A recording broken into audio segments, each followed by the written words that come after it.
وہ روح سے محبت کرتی تھی اور آخری دم تک نوازش کو یہ بات نہ ثابت ہونے دی کہ اسے علم ہے کہ وہ مرد نہیں ہے۔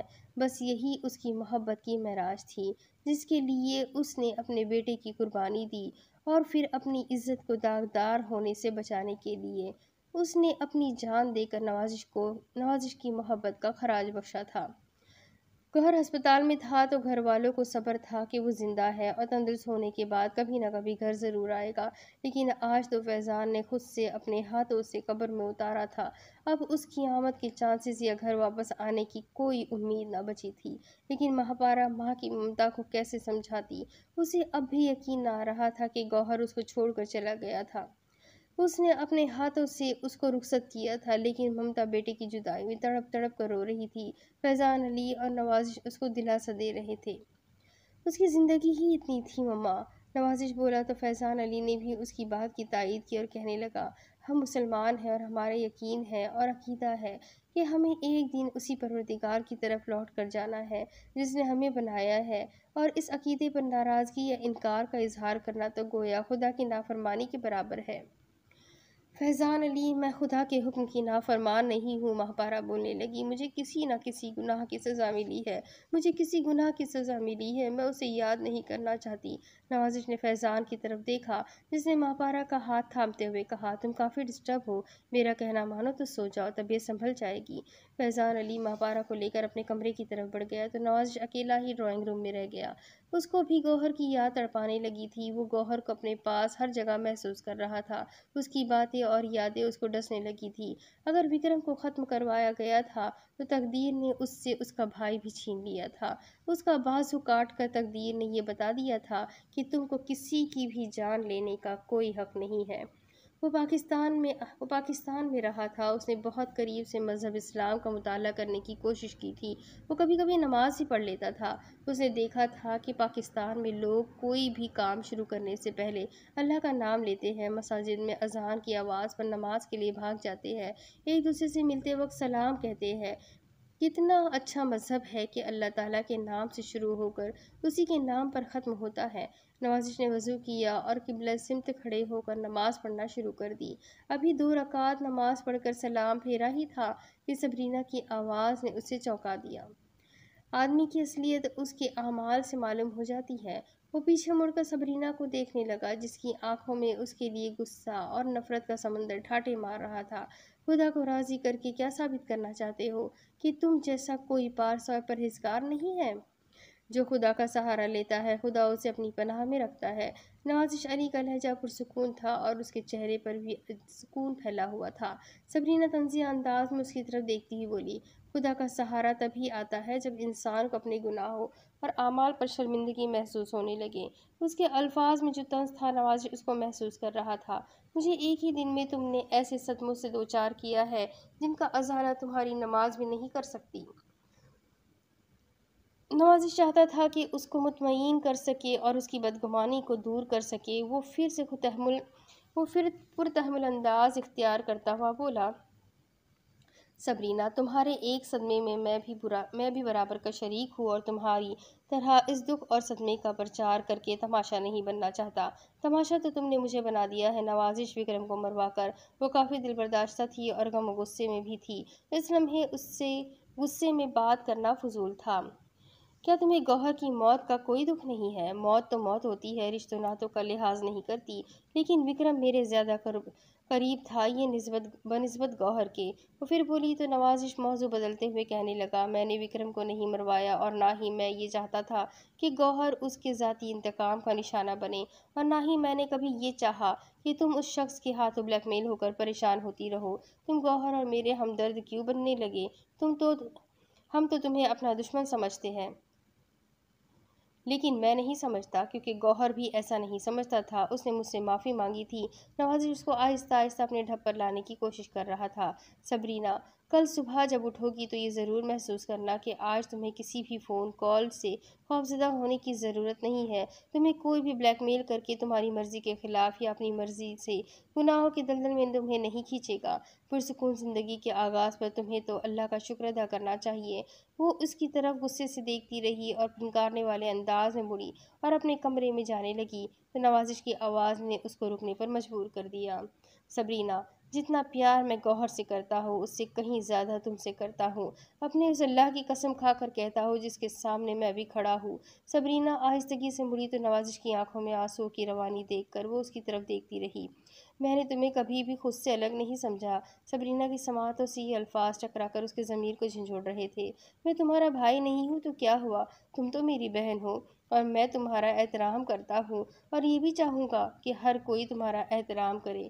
سبرینا کے ضمیر کو جھنجھوڑ کر نوازش نے ایک بار پھر اپنا منہ قبلہ رخ کیا اور تکبیر کے بعد قیام کی حالت میں کھڑا ہو گیا۔ اس کے پہم آنسوؤں کی موجیں لگی ہوئی تھی، وہ چھم چھم برسات کی طرح برس رہے تھے۔ سبرینا اس کو حیرت سے دیکھے جا رہی تھی۔ وہ اب سجدے میں پڑا ہوا تھا تو اس کا وجود ہولے ہولے لرز رہا تھا۔ وہ خدا کے حضور سجدہ ریز تھا اور سکون مل جانے پر شکرانے کے طور پر لرز رہا تھا۔ سبرینا اپنے کمرے میں تو آ گئی مگر نوازش کی باتیں اس کے ضمیر کو کچو کے لگا رہی تھی کیونکہ نوازش باوضو تھا اور اللہ کے حضور کھڑا تھا، وہ جھوٹ نہیں بول رہا تھا۔ اور پھر سبرینا ماضی میں جھانکتی ہوئی سوچنے لگی کہ نوازش نے اس کے ساتھ ماضی میں بھی کبھی بدسلوکی یا بدتمیزی نہیں کی تھی بلکہ بچپن میں اس کو اور گوہر کو پیار ہی پیار دیا تھا۔ وکرم نے اس کو بلیک میل کر کے فیضان علی احمد سے اچھی خاصی رقم ایٹھ لی تھی۔ وہ اس کو اس کی تصاویر اور فلمیں دکھا کر بلیک میل کرتا تھا، اس کی عزت و آبرو کو مجروح کرتا تھا اور اپنے کئی دوستوں سے بھاری رقم وصول کر کے سبرینا کو ان کے سامنے پیش کر دیتا تھا۔ اس کی پرانی یادوں سے گھن آنے لگی تھی، وہ خود کو طوائف تصور کرنے لگی تھی۔ وکرم نے پریٹی سے شادی کی تھی مگر اس نے نشے میں دھت ہو کر اپنے ہی بیٹے کو قتل کر دیا اور پھر پریٹی کو جوئے میں ہار دیا تو اس کی عزت کو تار تار کرنے کے لیے اپنے گھر میں پارٹی کا اہتمام کیا جس میں اس نے پریٹی کو اس شخص کے حوالے کر دیا جس نے وکرم سے رقم وصول کرنی تھی، لیکن وہ باعزت تھی، اس نے کھڑکی سے چھلانگ لگا کر اپنی زندگی ختم کرنے کو ترجیح دی۔ وکرم نے سبرینا کو بتایا تھا کہ پریٹی نوازش سے بہت محبت کرتی تھی، اس بات کا اسے ملال تھا، حالانکہ پریٹی اور نوازش نے کبھی بھی ایک دوسرے کے تن کا قرب نہ مانگا تھا۔ یہ بات نوازش کو عظیم کرتی تھی کہ پریٹی اس کو اس کی روح سے بھی زیادہ چاہتی تھی اور نوازش نے کبھی بھی سبرینا کو وکرم کے نام کا طعنہ نہ دیا تھا، جبکہ اس کی محبت اس سے وکرم اور سبرینا کے غلط فیصلوں نے چھین لی تھی۔ وہ سوچتی جا رہی تھی اور فیصلہ ضمیر کی عدالت میں کھڑی سبرینا کے خلاف ہوتا جا رہا تھا۔ نوازش بے گناہ اور بے قصور نظر آنے لگا تھا۔ نوازش کو اس کی وجہ سے 3 سال تک ماں باپ سے دور رہنا پڑا تھا۔ اس نے پاکستان میں بہن بھائی ماں باپ کے بغیر یہ 3 سال کیسے گزارے ہوں گے، وہ تصور میں کانپ گئی۔ وہ نوازش کی آنکھوں میں محرومیاں اور بے بسی دیکھ سکتی تھی، لیکن اس نے کبھی ان سے کوئی شکوہ نہ کیا تھا۔ وہ ادھورا تھا تو اس میں اس کا کیا قصور تھا؟ اس نے پھر بھی اپنے ادھورے پن کو اپنے پیار میں آڑ نہ بننے دیا تھا۔ اس نے بڑا بھائی بن کر سبرینا اور گوہر کو پیار سے بچپن گزارنے کے لیے اپنا آپ وقف کر دیا تھا۔ بڑا بھائی بن کر سبرینا اور گوہر کو پیار سے بچپن گزارنے کے لیے اپنا آپ وقف کر دیا تھا۔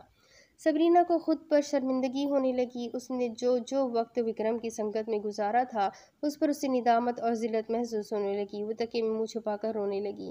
آنسوؤں نے اس کی شرمندگی، ندامت اور ذلت کو دھونا شروع کر دیا تھا۔ وہ ہچکیاں لے لے کر رو رہی تھی۔ اس کے غلط فیصلے نے آج گوہر کو موت کی وادی میں سونے پر مجبور کر دیا تھا۔ ان تمام محرکات کا ذمہ دار وکرم تھا اور سبرینا اس کے ہاتھوں میں مہرہ بنی کھیلتی رہی اور وہ اس کا ناجائز فائدہ اٹھاتا رہا تھا۔ تمام معاملات میں نوازش بے قصور اور عظمت کی بلندیوں پر نظر آ رہا تھا، اسی لیے سبرینا کے ضمیر کی عدالت نے کٹہرے میں کھڑے نوازش کو باعزت بری کر دیا تھا۔ ایک مثبت فیصلے پر پہنچنے کے بعد سبرینا کا وجود ہلکا پھلکا ہو گیا تھا، اس کے ضمیر پر سے بوجھ بھی اتر چکا تھا۔ اب وہ نوازش سے معافی مانگے گی، اس کے گلے لگ کر اپنی غلطیوں کا اظہار کرے گی، وہ وسیع ضرب سے وہ اس کو معاف کر دے گا۔ وہ دل کو کھلا اور صاف ذہن کا مالک ہے، وہ کبھی بھی دل میں میل نہیں رکھے گا۔ وہ ابھی جا کر نوازش سے معافی مانگے گی۔ وہ اٹھی اور تیزی سے ڈرائنگ روم کی طرف ڈرائنگ روم کی جانب گئی لیکن نوازش قالین پر ہی گہری نیند میں سو چکا تھا۔ سبرینا اس کے پاس جا کر بیٹھ گئی اور اس کو دیکھنے لگی۔ وہ روئی جا رہی تھی۔ اس کا دل چاہا کہ وہ نوازش کو چھو کر دیکھے۔ اس کے چہرے پر پھیلا ہوا سکون دیکھ کر سبرینا نے اسے ڈسٹرب کرنا مناسب نہ سمجھا۔ وہ ہاتھ جوڑ کر نوازش کے پاس بیٹھی روتی رہی اور نوازش اس سے بے خبر سویا ہوا تھا۔ دوسری طرف آج تیسرا روز تھا۔ سجل کے ہاتھ پاؤں کھول دیے گئے تھے۔ اس کو کھانا دینے کے لیے ایک آدمی مقرر تھا۔ اس کے پاس اسلحہ اور خطرناک ہتھیار ہوتے تھے۔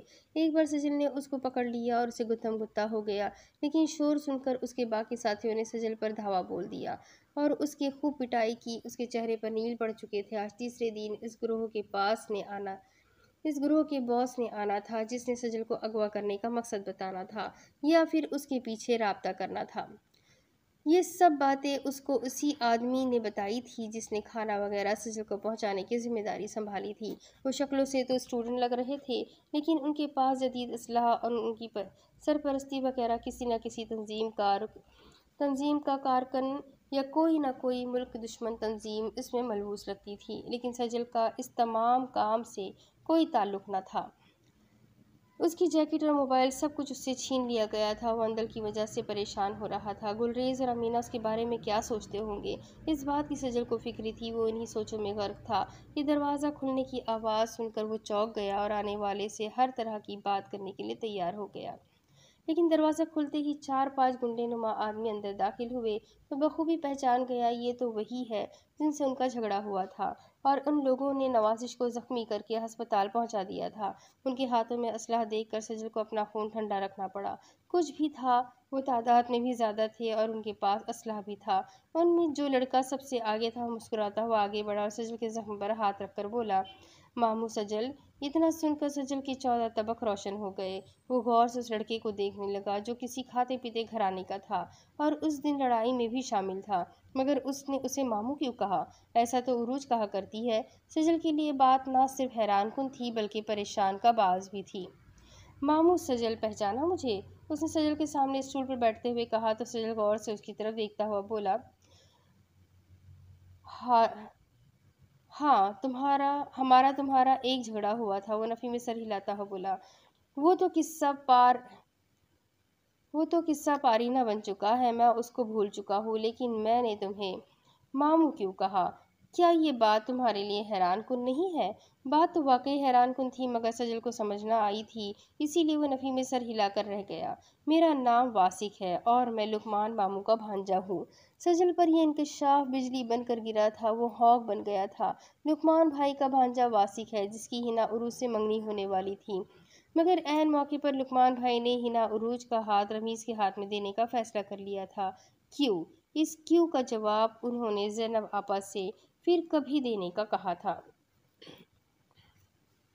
میں حنا عروج سے محبت کرتا ہوں مگر تم نے عین غلط موقع پر انٹری مار کر میرے ارمانوں پر پانی پھیر دیا اور اس کا ہاتھ اپنے سالے رمیز کے لیے مانگ لیا۔ بات واسق نے کھل کر کہہ دی تھی، مگر یہ تو لقمان بھائی کا فیصلہ ہے۔ تمہیں یہاں اغوا کر کے اس لیے رکھا ہوا ہے کہ تم سے 3-4 کام کروانے ہیں۔ واسق آگ کے گولے الفاظ کی صورت میں پھینک رہا تھا۔ نمبر 1 تو یہ کہ تم ہمیں وہ ہجڑا دو گے جس نے ہمارے ساتھیوں کو زخمی کیا تھا اور ہم اس کو ہجڑوں کے ہاتھوں فروخت کر کے اچھی خاصی رقم کما سکتے ہیں۔ وہ نوازش کے متعلق اس کا پلان سن کر کانپ کر رہ گیا۔ نمبر 2 تم حنا عروج کا ہاتھ خود میرے ہاتھوں میں دو گے ورنہ میں تیزاب پھینک کر تمہاری محبوبہ مس اندل کا حسن داغدار کر دوں گا۔ واسق کی زبان سے یہ زہر اگلا گیا تو سجل تڑپ کر رہ گیا۔ نمبر 3 تم 1 کروڑ روپیہ اپنے سسر یعنی گلریز سے منگوا کر ہمیں دو گے۔ That's all. اس کے انداز میں لاپرواہی تھی۔ سجل اس کی آنکھوں میں دیکھتا ہوا بولا، نوازش میری جان ہے اور تم لوگ میری جان مانگتے ہو؟ کبھی بھی نہیں۔ میرا یہ جسم چاہے گولیوں سے چھلنی کر دو مگر نوازش کہاں ہے یہ کبھی بھی نہیں بتاؤں گا۔ واسق ہنستے ہوئے بولا، اور دوسرا نمبر؟ حنا کی قسمت کا فیصلہ اس کے ماں باپ کا حق ہے۔ وہ اپنی اولاد کا بہتر مستقبل چاہتے ہوئے جس سے چاہے اپنی بیٹی کی شادی کرے، میرا اس میں کوئی عمل دخل نہیں ہے۔ واسق کی بھویں تن گئی۔ وہ دانت پیستے ہوئے بولا، اور 1 کروڑ بھی تمہارا نہیں ہے کیونکہ تم ان کے سگے نہیں ہو اور ابھی داماد بھی نہیں بنے ہو، یہی کہنا چاہتے ہو نا؟ تم کافی سمجھدار لگتے ہو۔ سجل اتنا ہی کہہ پایا تو ایک زوردار تھپڑ نے اس اس کا منہ دوسری طرف موڑ دیا تھا۔ وہ غصے میں پیچ و تاب کھانے لگا کیونکہ اس کو ایک گنڈے نے کرسی کے پیچھے سے آ کر اپنے بازو میں کس کر پکڑ لیا تھا۔ واسق نے کبھی انکار نہیں سنا۔ تمہیں تیزاب میں ڈال کر تمہاری بوٹی بوٹی کر دوں گا۔ تم سجل کو بھی نہیں جانتے واسق۔ میں حیران ہوں کہ تم جس باپ کے بیٹے ہو وہ لوگ کتنے شریف اور نیک ہے، اور تم… واسق ہنسنے لگا اور بولا، عورتوں کی طرح بات کر کے تم نے ثابت کر دیا ہے کہ تم کتنے مضبوط اور دلیر ہو۔ وہ اپنے آدمی سے مخاطب ہوا، چھوڑ دو اس کو اور آج کی رات سوچنے کا موقع دو۔ کل صبح ماموں سجل سے اچھے ماحول میں بات ہوگی۔ وہ اپنے گنڈوں کے ساتھ باہر نکل گیا اور کمرے کے اکلوتے دروازے کو تالا لگا دیا گیا۔ اسے یقین ہی نہ آ رہا تھا کہ واسق اتنا غلط آدمی ہو سکتا ہے۔ شاید یہی وجہ ہو کہ لقمان بھائی کو اس کی خصلتوں کا پتہ چل گیا ہو اور انہوں نے عین وقت پر اپنی بہن کو انکار کر دیا اور ہنا عروج کا ہاتھ رمیز کے ہاتھ میں دے دیا، اور وہ نوازش کو ہجڑوں کے ہاتھوں فروخت کرنا چاہتا تھا اور اس کی رقم وصول کر کے نوازش کو گلیوں اور بازاروں میں ناچنے والا عام سا ہجڑا بنانا چاہتا تھا۔ اگر اس کو علم ہو جائے کہ نوازش کون ہے، ہر روز واسق جیسے سینکڑوں مزدور اس کی فیکٹری میں کام کر کے اپنا اور اپنے بچوں کا پیٹ پالتے ہیں، تو ویسے ہی واسق کی ہوا نکل جائے۔ ہاں البتہ اندل کو نقصان پہنچانے والی بات نے اس کو ضرور پریشان کر دیا تھا۔ اندل کو سرے بازار یا پھر کہیں بھی آتے جاتے وہ تیزاب پھینک کر جھلسا سکتا تھا یا کوئی اور نقصان پہنچا سکتا تھا۔ اس بات نے سجل کی پریشانی میں اضافہ کر دیا تھا۔ اسے یہ بھی معلوم نہ تھا کہ اس کی جیب میں موجود 10 لاکھ روپے اور گاڑی کا کیا بنا ہے۔ واسق نے بھی اس کا تذکرہ نہ کیا تھا۔ اس کا مطلب تھا کہ وہ روپے ابھی تک محفوظ ہے اور ان کی نظروں میں نہیں آئے ہیں۔ اگر ان کی نظروں میں نہیں آئے تو پھر اس کی جیکٹ اور موبائل کہاں ہے؟ اگر پیسے انہوں نے اس کی جیب سے نکال لیے ہیں تو پھر واسق نے اتنی بڑی رقم کا تذکرہ کیوں نہیں کیا؟ ان سوالوں کے جواب میں وہ سوچ رہا تھا کہ مگر کسی بھی نتیجے پر نہیں پہنچ سکتے تھے۔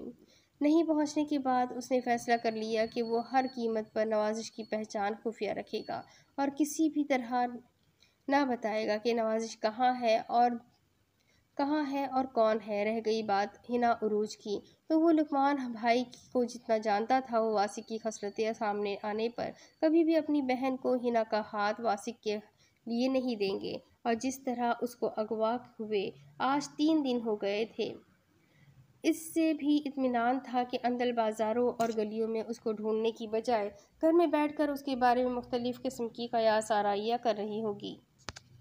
اب آگے اندل نے غور سے انسپکٹر اون محمد کی طرف دیکھا جو سجل کو ہر طرح چور اور ڈکیت ثابت کرنے پر تلا ہوا تھا۔ وہ کہہ رہا تھا کہ ہم نے سجل کے خلاف 10 لاکھ روپے اور گاڑی چوری کا مقدمہ درج کر کے اس کی تلاش شروع کر دی ہے۔ ابا جی اب آپ کیا کہتے ہیں؟ رمیز بولا تو پریشان گلریز اس کی طرف دیکھ کر ایک ٹھنڈی آہ بھرتا ہوا کہنے لگا، سجل ہنا عروج کا ماموں ہے، میرے ہاتھوں میں پلا بڑھا ہے، ایسا نہیں کر سکتا کہ اس کے ساتھ ضرور کچھ غلط ہوا ہے۔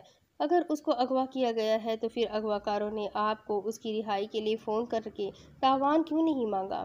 انسپکٹر اون محمد کی بات میں وزن تھا، مگر اندل کے ساتھ امینا اور گلریز اتنی بڑی واردات کو سجل کے ساتھ منسوب کرنے پر ذہنی طور پر کبھی بھی راضی نہ تھے۔ انسپکٹر صاحب آپ جائیے، ہمیں کوئی رپورٹ نہیں لکھوانی۔ اندل بولی تو رمیز اس کے سامنے تنک کر کھڑا ہو گیا۔ اس نے واردات کی ہے، اس گھر میں نقب لگائی ہے، جس تھالی میں کھایا ہے اسی میں چھید کیا ہے اس نے۔ رمیز یہ مت بھولو کہ وہ ہنا کا ماموں بھی ہے۔ امینا غصے سے بولی تو وہ امینا کی طرف متوجہ ہو گیا۔ ہنا کا ماموں ہونے کا مطلب ہے کہ وہ ہمارے ہی گھر میں نقب لگائے، جس گھر میں اس کی بھانجی کی شادی ہونے والی ہے، وہ اسی گھر میں واردات کرے؟ کیا یہ اس کو چھوٹ ہونی چاہیے کہ وہ ہنا کا ماموں ہے؟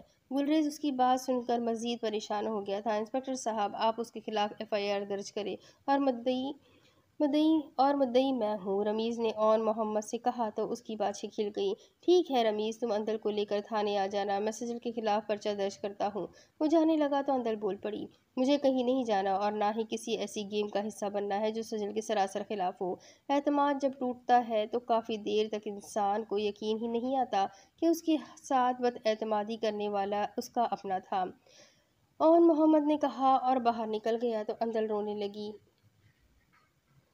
اور رمیز نے آگے بڑھ کر اس کو گلے لگا لیا۔ امی سجل ایسا نہیں کر سکتا، میں جانتی ہوں بیٹا، مگر حالات اس کے خلاف جا رہے ہیں۔ وہ امینا کی بات سنتی ہی بولی، سجل کے اعتماد پر اعتبار کرنے کے لیے ہم حالات کے محتاج کیوں ہیں؟ تمہارے پاس نوازش کا نمبر ہے؟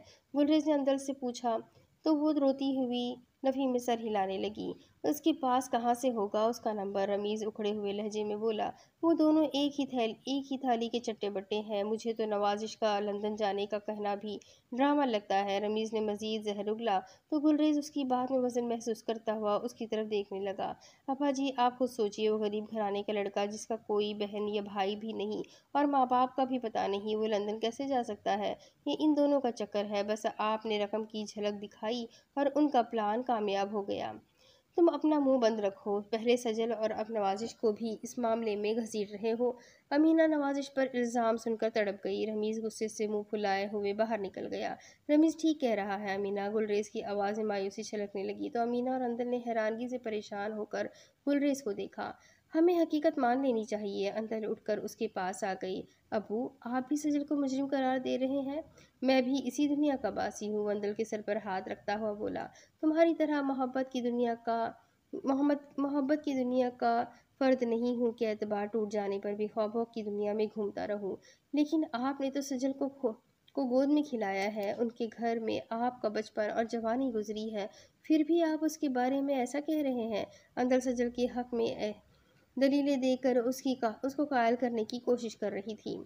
مجھے نوازش کی طرف سے خطرہ ہے، کہیں اس نے سجل کو نہ بہکا دیا ہو۔ گلریز کی بات سن کر امینہ آگے بڑھی اور بولی، مجھے سجل سے زیادہ نوازش پر بھروسہ ہے اور اس بھروسے کی وجہ میری سمجھ میں نہیں آ رہی۔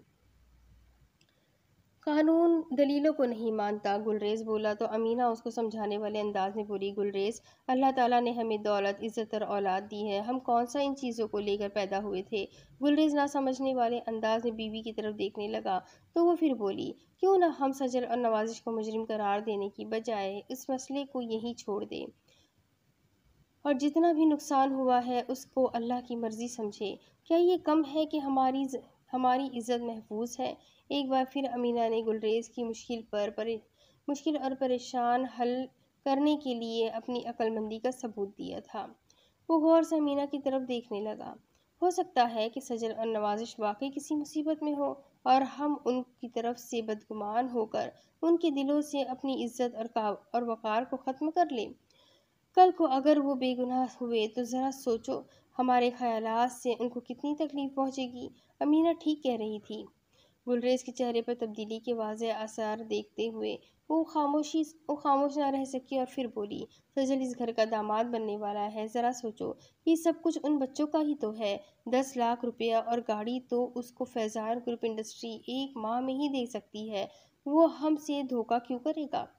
گلریز اس کی مدلل باتوں کے جواب میں خاموش تھا اور اندر امینہ کی باتوں کی تائید میں اماں کی طرف دیکھتی رہ گئی۔ گلریز میں نے سجل کے گھر کا نمک کھایا ہے، اگر میں اس نمک میں بے وفائی ہوتی تو ذرا سوچو میں بھی تم سے اب تک بے وفائی کر چکی ہوتی اور یہ بچے بھی تمہارے فرما بردار نہ ہوتے۔ امینہ اندر کا ہاتھ پکڑ کر اس سے اندر کی جانب لے گئی اور گلریز کو امینہ ایک پڑھی لکھی اور باشعور سلیقہ مند خاتون لگی تھی جس نے اتنی بڑی پریشانیوں کو منٹوں میں حل کرنے کے لیے اپنی ذہنی فراست کا ثبوت دیا تھا۔ گلریز نے موبائل نکال کر رمیز کو بلوایا اور انسپکٹر اون محمد کے پاس جا کر کسی بھی قسم کا پرچہ کاٹنے سے منع کر دیا۔ رمیز اس کا منہ دیکھ رہا تھا جبکہ انسپکٹر کے ہاتھوں سے مچھلی پھسل گئی تھی۔ نوازش نے موبائل پر کیلی کو بتا دیا تھا کہ وہ ایئرپورٹ پہنچ رہا ہے اور کیلی اس کو سی آف کرنے کے لیے وہاں آنے والا تھا اور اب سب سے مشکل مرحلہ مہاپارا سے رخصتی طلب کرنا تھا۔ وہ اس کے سامنے اپنا مختصر سا سامان بیگ میں ڈال کر کھڑا تھا کہ مہاپارا اس کو اجازت دے، مگر وہ آنکھوں میں آنسو بھرتی ہوئی اس کی طرف دیکھے جا رہی تھی۔ نوازش سمجھ گیا تھا کہ جب وہ پہلی بار پاکستان گیا تھا تب ان کے پاس گوہر موجود تھا، مگر اب کوئی بھی نہ تھا جسے وہ بیٹا سمجھ کر یا کہہ کر آواز دے لیتی۔ فیضان علی تمام سچویشن کو سمجھتا تھا، وہ چاہتا تھا کہ نوازش پاکستان چلا جائے تاکہ وہاں بزنس سنبھال سکے اور اس کا اپنا مستقبل سنور سکے، اور پھر پاکستان کے آفس کے لیے نوازش سے بڑھ کر اور کون زیادہ توجہ دے سکتا تھا۔ مما میری فلائٹ مس ہو جائے گی، نوازش نے حوصلہ کر کے اجازت طلب کی تو مہاپارا روتی ہوئی بولی، میرے تو دونوں ہی ہاتھ خالی رہ گئے نا۔ فیضان علی کو اس کی بات نے رلا دیا تھا۔ اتنی دیر میں سبرینا بھی آ گئی۔ اس کی آنکھیں ابھی تک سرخ لگ رہی تھی، لگتا تھا کہ وہ رات کو سو نہیں سکی تھی۔ مما میں ہوں نا، آپ جب چاہے میرے پاس چلی آئے یا مجھے بلا لیا کریں۔ نوازش نے سبرینا کو نظر انداز کر دیا تھا، وہ تڑپ کر رہ گئی۔ فیضان علی، اس کو سمجھاؤ، اس کو روکو، میں اسے بھی کھونا نہیں چاہتی، یہ اس گھر کی رونق ہے، روشنی ہے۔ ماہپارہ آنسوؤں کے ساتھ رو رہی تھی۔ فیضان علی نے آگے بڑھ کر اس کو کندھوں سے پکڑ کر دلاسا دیا اور بولا، اگر یہ نہ گیا تو ہم اسے بھی کھو دیں گے ماہپارہ، اسے جانا ہے، اسے اجازت دو۔ نوازش ان کی معنی خیز باتوں پر غور بھی کر رہا تھا اور یہ بھی سمجھتا تھا کہ یہ لمحات خاصی جذباتی ہے اور انسان کچھ بھی کہہ سکتا ہے۔ شاید الفاظ کا غلط چناؤ اور موقع و مناسبت کی کمی بیشی یا پھر گوہر کا صدمہ، ان چیزوں نے الفاظ کی اہمیت کھو دی تھی، لیکن لہجے نے اپنی افادیت ثابت کر دی تھی۔ مما میں اب کبھی لندن نہیں آؤں گا۔ ماہپارہ اس کی طرف روتی آنکھوں سے دیکھنے لگی۔ تو پھر میں کس کا انتظار کروں گی؟ گوہر تو واپس نہیں آئے گا اور تم میری زندگی میں ہی مجھ سے جدا ہونے کی بات کر رہے ہو، مجھے مر تو جانے دو۔ نوازش آگے بڑھا اور ماہپارہ کے گلے لگ گیا۔ اس کے رکے ہوئے آنسو گوہر کے ذکر پر پھر رواں ہو گئے تھے۔ اللہ کے حوالے، ماہپارہ اتنا ہی بول سکی۔ اس کو اپنے سینے سے لگا کر محبتوں کی بارش اس کے چہرے اور پیشانی پر کر دی۔ وہ فیضان علی سے ملا اور سبرینا کے پاس چلا آیا۔ میں نے وہ فلم اور تمام ڈاکیومنٹس تمہارے کمرے میں رکھ دیے ہیں، مجھے معاف کر دینا سبرینا، میری وجہ سے تمہیں کافی اذیت ہوئی۔ اس نے ہاتھ جوڑے تو حیران کن طور پر سبرینا اس کے قدموں میں گر گئی اور آنسو بہانے لگی۔ یہ سب کچھ غیر متوقع تھا کہ فیضان علی، ماہپارہ اور خود نوازش بھی حیران رہ گئے تھے۔ اس نے نوازش کے پاؤں پکڑے ہوئے تھے اور روتی جا رہی تھی۔ مجھے معاف کر دو نوازش۔ یہ سن کر نوازش نے اس کو قدموں سے اٹھایا اور اپنے سینے سے لگا لیا۔ میں نے تو تمہارے لیے دل میں کبھی بھی میل نہیں رکھا سبرینا، اس طرح کر کے مجھے گناہگار مت بناؤ۔ اس نے سبرینا کو گلے لگا کر اس کی پیشانی پر بوسہ دیا تو وہ پھر سے رونے لگی۔ میں ہی غلط تھی، تمہارے خلوص اور پیار کو غلط سمجھ بیٹھی۔ آئی ایم سوری نوازش بھائی، آئی ایم سوری۔ اس کو اپنی غلطی کا احساس ہو گیا تھا۔ اس نے رو رو کر نوازش سے معافی بھی مانگ لی تھی۔ نوازش پہلے ہی کھلے ظرف کا مالک تھا۔ اس نے سبرینا کو دل سے معاف کر دیا اور اجازت لے کر وہاں سے نکل گیا۔ فیضان علی نے اس کو ایئرپورٹ پر ڈراپ کیا تو کیلی اس کا منتظر تھا۔ فیضان علی واپس چلا گیا تو کیلی نے آگے بڑھ کر نوازش کو گلے سے لگا لیا اور بولا، پھر کب آؤ گے؟ کیلی، تم نے مجھ پر بہت بڑا احسان کیا ہے یار، زندگی نے کبھی موقع دیا تو ضرور اتارنے کی کوشش کروں گا۔ اس کی کیلی کی بات کا جواب دینے کے بجائے اس کا شکریہ ادا کیا تو کیلی آنکھوں میں آنسو بھرتا ہوا بولا، اس شکریہ اور احسان کی بات کر کے مجھے میری نظروں میں ہی چھوٹا نہ کرو نوازش، تم دوست ہو یار، اگر تمہاری دوستی پر میری جان بھی قربان ہو جاتی تو مجھے زیادہ خوشی ہوتی۔ میں اب کبھی لندن نہیں آؤں گا کیلی، نوازش نے کہا تو وہ حیرت سے بولا، مگر کیوں؟ یہ تمہارا گھر ہے، تمہارے ماں باپ ہے اور پھر تمہارا اسٹیٹس، فیوچر، یار سب کچھ اس طرح کیوں چھوڑ کر جا رہے ہو؟ کیلی، تم میرے دوست ہو اور مقدر سے ایسا دوست ملا کرتا ہے، میں تمہاری دوستی کی مثالیں دیا کروں گا اور ماں باپ مجھے کبھی کبھار ملنے آ جایا کریں گے، اور تمہیں تو معلوم ہی ہے کہ مجھے فیوچر کی کوئی فکر نہیں ہے۔ اتنی دیر میں ایک آدمی ان کے پاس آیا اور کیلی سے انگلش میں کہنے لگا کہ دیر ہو رہی ہے، چلے باس۔ نوازش حیرت سے اس کی طرف دیکھتے ہوئے کیلی سے پوچھنے لگا، یہ کون ہے؟ کیلی مسکراتے ہوئے اپنی آنکھوں سے آنسو صاف کرتے ہوئے بولا، اس نے تو سبرینا کے فون پر وکرم کی موت کو اپنا کارنامہ قرار دیا ہے، پریٹی کا نقلی بھائی۔ نوازش اور کیلی مسکراتے ہوئے گلے لگے اور نوازش بورڈنگ پاس لینے کے لیے ایئرپورٹ کے اندرونی ایریا کی طرف بڑھ گیا۔ کیلی اسے جگمگاتی آنکھوں سے دیکھتے ہوئے ہاتھ ہلائے جا رہا تھا۔ نوازش نے بورڈنگ پاس لینے کے بعد سجل کو فون کرنے کے لیے نمبر پریس کیا تو موبائل بند ملا۔ نوازش نے گھڑی دیکھی تو اس وقت پاکستان میں دوپہر کا وقت تھا اور سجل کبھی بھی اتنی دیر تک سوئے رہنے کا عادی نہ تھا۔ نوازش کو پریشانی لاحق ہوئی، لیکن اب تو پاکستان پہنچ کر ہی معلوم کیا جا سکتا تھا کہ کیا معاملہ ہے۔ اس نے اندر کے نمبر پر ڈائل کیا تو وہ بھی بند تھا۔ ایسا ہو نہیں سکتا تھا کہ دوپہر کا وقت ہو اور دونوں کے ہی نمبر بند ہو۔ وہ اپنی اس پریشانی کا اظہار کسی سے بھی نہیں کر سکتا تھا۔ وہ خاموش ہو کر صبر کرنے کے علاوہ کچھ بھی نہ کر سکتا تھا۔ جہاز میں سوار ہونے سے پہلے بھی اس نے ایک اور کوشش کی، مگر جواب ندارد۔ اس نے موبائل شرٹ کی جیب میں ڈال لیا اور خاموشی سے اپنی سیٹ پر بیٹھ گیا۔ ہوائی جہاز کی اڑان نے اس کے تجسس کو اور بڑھا دیا تھا۔ کہ سجل نے اس وقت فون کیوں آف کیا تھا۔ ہیترو ایئرپورٹ سے یہ براہ راست پرواز تھی جو پاکستان پہنچی تھی۔ نوازش طویل سفر طے کر کے پاکستان پہنچا تو اس نے سکون کی سانس خارج کی اور ڈرائیور کو فون پر آنے کی اطلاع دے دی۔ اسے معلوم تھا کہ جب تک امیگریشن کلیئر ہوگی تب تک ڈرائیور پہنچ جائے گا۔ وہ ایئرپورٹ سے باہر آیا تو ڈرائیور اس کا منتظر تھا، اور ڈرائیور بھی وہی پٹھان تھا جس نے سجل کے ساتھ مکان کا سودا کیا تھا۔ کیوں بھائی خان، کیسے ہو؟ پٹھان نے اس کے ہاتھ سے بیگ پکڑا اور نوازش کی طرف غور سے دیکھتے ہوئے بولا، تو ٹھیک ہے صاحب، مگر آپ کا طبیعت کچھ خراب لگتا ہے۔ وہ چلتے ہوئے گاڑی تک پہنچے تو خان نے نوازش کے لیے اگلی طرف کا دروازہ کھول دیا اور وہ اندر بیٹھ گیا۔ پاکستان کا موسم اور لندن کا موسم کافی فرق رکھتا ہے، پھر بھی نوازش کو زیادہ محسوس نہ ہوا تھا۔ وہ یہیں سے تو گیا تھا۔ کدھر جائے گا صاحب؟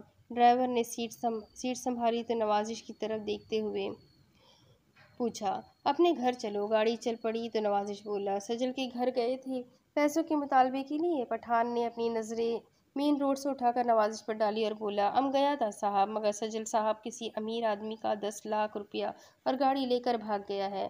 نوازش کو زمین آسمان گھومتے ہوئے لگنے لگے۔ وہ سمجھا کہ پٹھان کا دماغ کھسک گیا ہے۔ گاڑی روکو۔ اس کا غصیلا انداز دیکھ کر پٹھان نے گاڑی روک دی اور نوازش کی طرف دیکھنے لگا، تمہیں معلوم ہے کیا کہہ رہے ہو؟ اور سجل کے بارے میں یہ بھی جانتے ہو کہ وہ میرا دوست ہے؟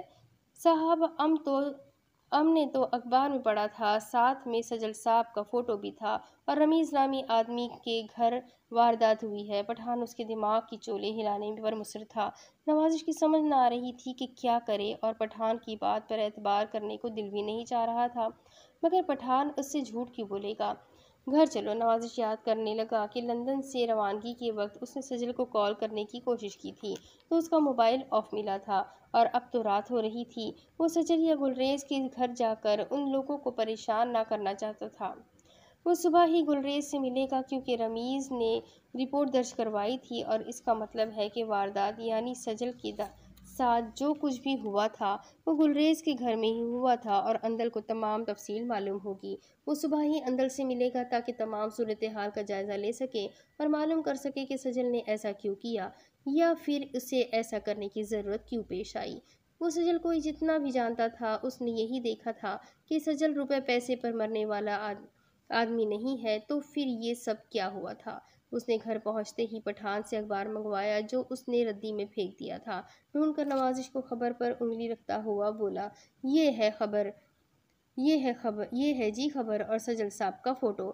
نوازش حیرت سے اس خبر کو پڑھنے لگا جس کا متعین کچھ یوں تھا، مقامی رپورٹ کے مطابق سجل نامی نوجوان نے رمیز نامی معروف تاجر کے گھر 10 لاکھ روپے مالیت کی ڈکیتی کی واردات کی اور گن پوائنٹ پر جاتے ہوئے ان کی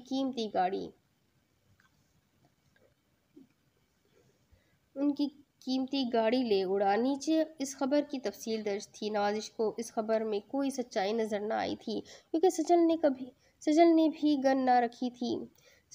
بھی گن نہ رکھی تھی، اور پھر وہ اندر سے محبت کرتا تھا، اور گلریز چچا اور امینہ آنٹی اس کو اپنی اولاد سے بڑھ کر چاہتے تھے۔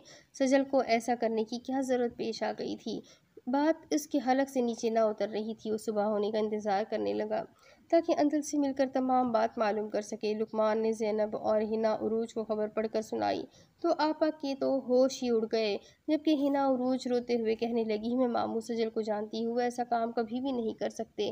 لقمان اور زینب بھی اس کی تائید کر رہے تھے، مگر ساحر اور رشائل نے فون پر اپنے اپنے الفاظ میں سجل کی اس فعل کو شدید مذمت کی تھی۔ بڑے بھائی اور بھابھیوں نے بھی اپنا اپنا فرض نبھاتے ہوئے آپا سے گلہ شکوہ کیا تھا کہ وہ ان کو برا بھلا کہتی تھی۔ اب سجل نے اپنے ہی چاہنے والوں کے گھر میں ڈاکہ ڈال کر ان کو کہیں بھی منہ دکھانے کے قابل نہ چھوڑا تھا۔ لقمان بھائی اور زینب آپا گلریز اور امینہ سے ملنے گئے تھے، مگر انہوں نے ملنے سے انکار کر دیا تھا۔ ہنا عروج نے تو رو رو کر اپنی آنکھیں سجالی تھی۔ اس کو اپنا اور رمیز کا رشتہ خطرے میں نظر آ رہا تھا، لیکن آپا اور لقمان کو تسلیاں دے رہے تھے اور دعا کرنے کا کہہ رہے تھے کہ یہ دعا کرو کہ سجل خیریت سے ہو، کیونکہ وہ جانتے تھے کہ سجل اتنی بڑی واردات کرنا تو دور کی بات، وہ کسی بھی واردات کے واردات کے بارے میں سوچ بھی نہیں سکتا تھا، مگر ہنا عروج کے آنسو تھمنے کا نام ہی نہ لے رہے تھے۔ اور دوسری طرف سے لقمان کی بہن نے بھی اس پر تیز و تن تیروں کی بارش الفاظ کی صورت میں کی تھی، جس کا متن یہ تھا کہ ہم سے ناطہ توڑ کر تم نے اپنے سسرال والوں کا دامن پکڑ کر دیکھ لیا، اب ذلت و رسوائی تمہارا در بھی دیکھ لے گی۔ اب اس کے آگے کی کہانی میں آپ کو اگلے قسط میں سناتی ہوں کہ آگے کیا ہوگا، سجل کیسے بے گناہ ثابت ہوگا، اس کہانی کا انجام کیا ہونا ہے۔ یہ سب کچھ جاننے کے لیے میرے ساتھ بنے رہیں۔ اگلی قسط میں پھر ملیں گے، تب تک کے لیے اپنا خوب سارا خیال رکھیں، مجھے بھی دعا میں یاد رکھیں۔ اللہ حافظ۔